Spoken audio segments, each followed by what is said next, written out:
Price Lord. இயேசுவின் நாமத்தினால் உங்களை யாவரும் வாழ்த்துகிறேன். நல்லா இருக்கீங்களா?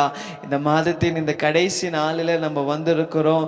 ஆண்டவர் இந்த மாதம் முழுவதுமாய் நம்முடைய வாழ்க்கையில பெரிய காரியங்களை செய்தார். ஆமென். நம்முடைய வேதத்தில் 1 கொரிந்தியர் 15 அதிகாரம் 57 1 கொரிந்தியர் சாப்டர் 15 verse 57 வேதம் சொல்லுகிறது, நம்முடைய கர்த்தராகிய இயேசு கிறிஸ்துவினாலே நமக்கு ஜெயம் கொடுத்த தேவனுக்கு ஸ்தோத்திரம். ஆமென். இந்த நாளில் இந்த மாதம் முழுவதுமாய் நமக்கு ஜெயம் கொடுத்த தேவனுக்கு நம்ம நன்றி செலுத்தலாமா?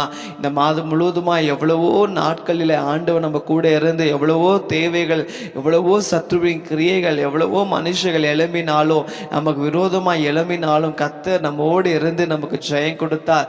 ஏசப்பாக்கு நன்றி செலுத்தலாமா? நம்ம படிப்பில் ஒரு ஜெயம் கொடுத்தாரு, நம்முடைய வேலை ஸ்தலத்தில் ஆண்டவர் ஜெயம் கொடுத்தாரு, நம்முடைய தனிப்பட்ட வாழ்க்கையில ஐசப்பா ஜெயம் கொடுத்தாரு, நம்முடைய குடும்பத்தின் ஸ்தானத்துல ஐசப்பா நமக்கு ஜெயம் கொடுத்தாரு.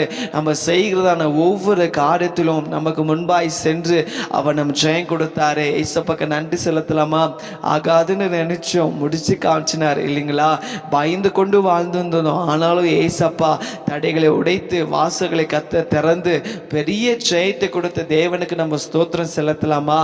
இந்த மாசம் ஏசப்பா நமக்கு வாக்கு தரல, பயப்படாதே, நான் உன்னோடு இருந்து நீ போகும் இடமெல்லாம் உன்னை காத்து நான் உனக்கு சொன்னது செய்யும் அளவும் உன்னை கைவிடவே மாட்டேன். ஆமென். வாக்கு கொடுத்தவர் நம்ம கூடவே இருந்து நம்ம செய்கிற ஒவ்வொரு காரியங்களை நம்ம கூடவே இருந்து அவர் என்னெல்லாம் வாக்குறுதி கொடுத்தாரோ அதை நிறைவேற்றி இந்த மாசம் நமக்கு ஜெயமாய் முடிச்சுட்டின தேவனுக்கு நம்ம மனதார நன்றி செலுத்தலாமா?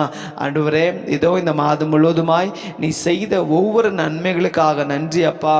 ஆண்டவரே, ஒவ்வொரு நாளும் எங்க கூடவே இருந்து நீ சொன்ன வாக்குத்தத்தை நிறைவேற்றி எங்களுக்கு ஜெயம் கொடுத்த தேவனுக்கு நாங்க மனதார நன்றி செலுத்துகிறோம். நாங்க மனதார உம்மை ஸ்தோத்திரிக்கிறோம்ப்பா. உங்க நாம மாற்றுமைப்படட்டும். இயேசுவின் நாமத்தில் பிதாவே. ஆமென். ஆமென். God bless you.